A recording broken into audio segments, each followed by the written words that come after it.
Hello everyone, my name is Anurag Singh. Welcome to Pahuja law academy.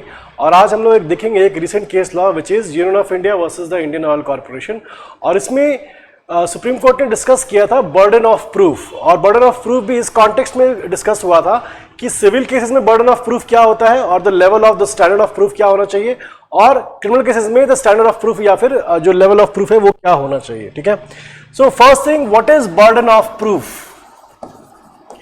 Burden of proof under the Indian Evidence Act, right? It is section 1012 and 14A हमारा पूरा होता है, and you have to remember कि burden of proof has not been defined in the Indian Evidence Act. Defined तो नहीं है, but what does it mean? It means what is the responsibility of the person who is alleging. ठीक है, he has to prove it. Burden of proof, the responsibility of a person to prove the facts that he is alleging. ठीक है, that is basically the definition of burden of proof. Now याद रखना कि burden of proof में as a general rule what do we say कि the one who alleges it must prove it. ठीक है, burden of proof के लिए the general rule is the one who alleges it must prove it. ठीक है, now this is the general rule because there are also exceptions to this rule, जैसे जहां पर presumption आ जाए, एडमिशन आ जाए, confession आ जाए, देयर द प्रोसिक्यूशन, जैसे मान लो कि कन्फेशन है, वहां पर याद रखना कि बर्डन ऑफ प्रूफ प्रोसिक्यूशन के ऊपर होता है to prove its case, but if the accused has confessed to the crime और द ऑफेंस, वहां पर बर्डन ऑफ प्रूफ जो है आप शिफ्ट, वहां पर वो डिस्चार्ज हो चुका है, उसे प्रूव करने की जरूरत नहीं है, बिकॉज वो क्या कर सकता है, अक्यूज्ड के कन्फेशन को ही प्रूव कर सकता है। ठीक है, but the general rule will always be the one who alleges it must prove it. ठीक है, नाउ बर्डन ऑफ प्रूफ में एंड स्टैंडर्ड ऑफ प्रूफ में there is some kind of confusion. ठीक है, देखो बर्डन ऑफ प्रूफ क्या होता है? It is the responsibility of the person who has approached the court to prove his case. ठीक है, एंड याद रखना ये सिविल और क्रिमिनल दोनों में होता है। जो प्रोसिक्यूशन जिसने की चार्ज लगाया है कि this person has been accused of this offence, the burden of proof is upon the prosecution that the accused has indeed committed the offence. ठीक है, but in a civil suit थोड़ा सा different हो जाएगा।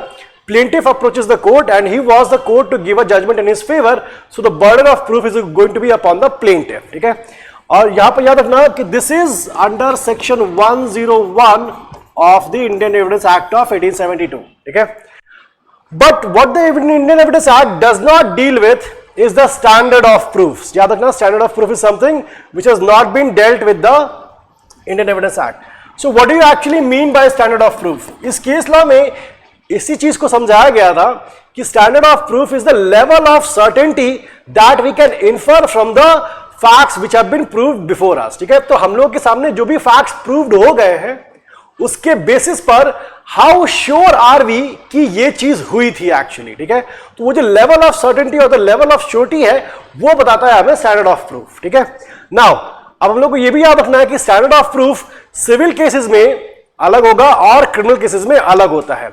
Civil cases में हम लोग कहते हैं उसे it is the in the civil cases it is preponderance of probabilities. Preponderance of probabilities, so यहां पर you just have to be certain enough कि there is a good chance कि ये हुआ था। You are not certain, absolutely certain, you have to only be certain to a level कि 51%, जैसे हम कहते हैं व्हाट आई यूज कि अगर 51% भी आप श्योर हो तो you are entitled to the judgement. ठीक है, सो सिविल केसेस में क्या होता है? It is the preponderance of probabilities, but in the criminal cases the standard of proof is much higher. ठीक है, याद रखना क्रिमिनल केसेस में बहुत हायर होता है, और यहां पर जो हम लोग जनरल रूल फॉलो करते हैं वो होता है बियॉन्ड रीजनेबल डाउट। ठीक है, now as a common parlance में अगर समझना हो, यहां पर 51% श्योर हो तो जजमेंट आपके फेवर में है, बट यहां पर वो चीज 90 to 95% एटलीस्ट होनी चाहिए। ठीक है, तो क्रिमिनल केसेस में the standard of proof is much higher, the level of surety और the level of certainty that you need in criminal cases is much higher than in civil cases. ठीक है, 100% भी हो सकता है यहां पर, इट्स नॉट प्रोहिबिटेड कि 100% नहीं होगा, but most of the time 100% नहीं हो पाता।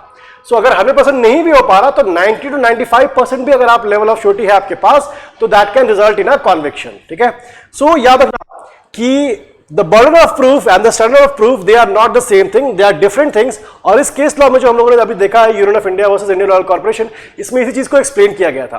एंड स्टैंडर्ड ऑफ प्रूफ में भी अगेन सिविल केसेस में डिफरेंट होगा और क्रिमिनल केसेस में डिफरेंट होगा, ठीक है।